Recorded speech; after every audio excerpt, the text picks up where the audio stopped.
Pagi tadi ketemu dengan seorang anak didik yang ada sedikit gangguan dengan mata. Sudah beberapa kali saya mengajar dan menemukan anak ini selalu kesulitan membaca yang saya tulis di papan tulis.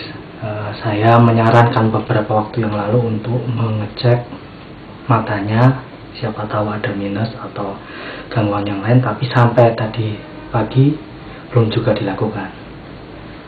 Lalu saya tanya, kebetulan teman-teman juga tanya, kok tidak diperiksakan. Kita dengan tersenyum, mungkin bercanda, mungkin sedikit bercanda, anak ini mengatakan, saya masih percaya mujizat kok Om. Katanya kalau kita percaya mujizat masih terjadi. Teman-teman yang lain mulai berkomentar banyak hal. Ya, saya tahu anak ini sedang bercanda, tetapi kemudian saya mengatakan, ya sudah, percaya saja, lalu kita lihat bagaimana mujizat terjadi.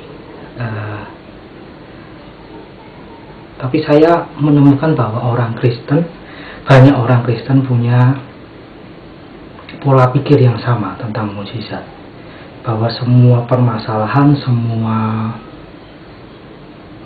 pergumulan, semua pencobaan, ujian yang dialami dalam hidupnya akan selesai asalkan mujizat terjadi. Nah, mestinya kita kembali kepada Alkitab tentang sebenarnya mengapa Tuhan mengadakan mujizat, mengapa Tuhan perlu melakukan suatu mujizat dalam hidup umatnya. Saya tadi juga berkata kepada anak-anak didik saya, sepanjang saya mempelajari Alkitab, khususnya kalau Anda sekalian membaca Alkitab dalam bagian-bagian kisah-kisah mujizat yang dicatat oleh Alkitab, paling tidak ada dua hal yang muncul di sana dalam setiap kisah-kisah mujizat. Yang pertama adalah setiap mujizat pasti punya alasan, baik secara umum maupun secara khusus. Kemudian hal yang kedua adalah di balik setiap mujizat pasti ada yang namanya saya sebut sebagai syarat. Kita lihat beberapa kisah mujizat dalam Alkitab, dan kita pasti akan menemukan paling tidak dua hal itu. Saya sendiri kagum dengan kebanyakan orang Kristen yang berani mengatakan seperti ini. Kalau Tuhan bisa mengirimkan mana di padang gurun, apa susahnya Tuhan menurunkan berkat mujizat yang sama dalam kehidupan kita sehari-hari. Ya, saya tidak tahu apakah ini bisa disebut iman atau malah disebut gegabah. Kita lihat mujizat pemberian mana di padang gurun ini. Alasannya jelas. Mereka berjalan di padang gurun dan mereka perlu makanan. Kalaupun bangsa Israel waktu tidak mengeluh, tidak bersungut-sungut, saya yakin Tuhan pasti akan mengirimkan makanan kepada mereka. Kalau saya sebut apakah ada syaratnya, jelas ada syaratnya. Mengapa mujizat itu terjadi? Syaratnya apa? Selama di padang gurun itu tidak memungkinkan mereka, umat Israel ini, untuk bekerja, bercocok tanam mungkin, atau menggembalakan hewan ternak. Itu tidak mungkin terjadi karena sekali waktu Tuhan memerintahkan mereka mesti berangkat, mereka harus segera berangkat. Kalau mereka mesti memasang kemah, mereka memasang kemah, dan itu waktu yang tidak bisa diduga oleh manusia. Jadi jelas bangsa Israel tidak bisa hidup tanpa makanan waktu itu, dan tidak ada usaha yang bisa dilakukan oleh bangsa Israel. Jadi syaratnya sangat jelas sekali sebenarnya, bahwa karena mereka tidak mampu, karena mereka tidak bisa memenuhi kehidupan makanannya, kebutuhan makanannya, maka kemudian Tuhan mencurahkan salah satunya mana itu. Lihat waktu mereka masuk ke tanah perjanjian, mereka sudah bisa mengolah tanah, mereka sudah bisa bekerja. Apakah mana terus berlanjut? Tidak. Mana berhenti. Selalu ada syarat, selalu ada alasan mengapa mujizat terjadi. Waktu Tuhan Yesus memberi makan 5.000 orang itu, di Alkitab dicatat mujizat itu terjadi setelah 3 hari mereka mengikut Tuhan. Mengapa tidak dilakukan hari pertama? Mengapa tidak di hari kedua? Mengapa harus di hari ketiga? Manusia cuma bisa bertahan hidup tanpa makanan dalam tempo 3 hari. Karena syarat itu terpenuhi, Yesus mengadakan mujizat. Ada alasan mengapa itu terjadi, mengapa mujizat terjadi dalam hidup kita. Ya, secara umum ada juga alasan yang harus kita pahami mengapa mujizat terjadi dalam hidup kita.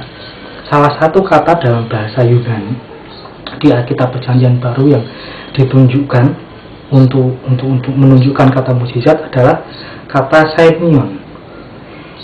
Kata semeion itu dalam Alkitab Perjanjian Baru dimaknai sebagai tanda atau rambu-rambu. Jadi kalau dalam masa sekarang seperti sebuah rambu-rambu lalu lintas yang kita lihat di jalan, ada dilarang masuk, ada dilarang parkir, ada dilarang berhenti, ada belok kiri, dan lain-lain. Mujizat. Waktu Alkitab mengatakan menuliskan mujizat, dia sedang mengatakan, Alkitab sedang menunjukkan kepada kita ini tanda, ini rambu. Rambu apa? Rambu kepada yang sebenarnya, tanda kepada yang sebenarnya, tanda yang menunjukkan arah kepada Sang Empunya mujizat itu.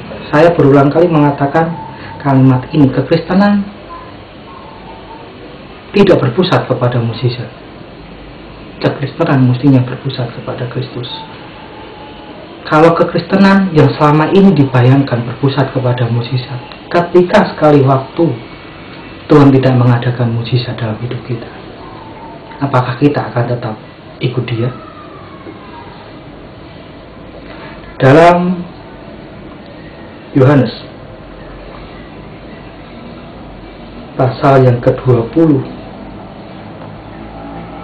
ayat 30, Yohanes pasal 20 ayat 30 sampai 31 dikatakan demikian. Memang masih banyak tanda lain yang dibuat Yesus di depan mata murid-muridnya yang tidak tercatat dalam kitab ini. Sekali lagi, memang masih banyak tanda lain ini, semeion tadi.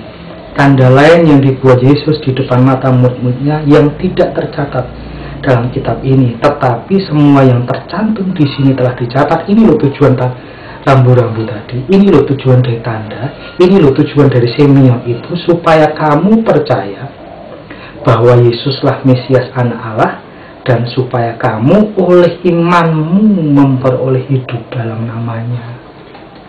Itu mujizat, tanda, rambu yang menunjukkan arah kepada kita, Sang Empunya mujizat. Jadi mestinya sebagai orang Kristen yang dewasa, sekalipun tanpa mujizat, kita masih akan tetap ikut Dia, supaya kamu percaya bahwa Yesuslah Mesias Anak Allah, dan supaya kamu oleh imanmu memperoleh hidup dalam namanya. Sangat jelaskan sebenarnya. Maka bagi orang Kristen yang tumbuh dewasa, jika hidup kita tidak ada mujizat, kita masih akan mengatakan, saya akan tetap ikut Dia, ada ataupun tidak ada mujizat. Mari kita setia, terus mengasihi dan tunduk kepada Dia. Tuhan Yesus memberkati.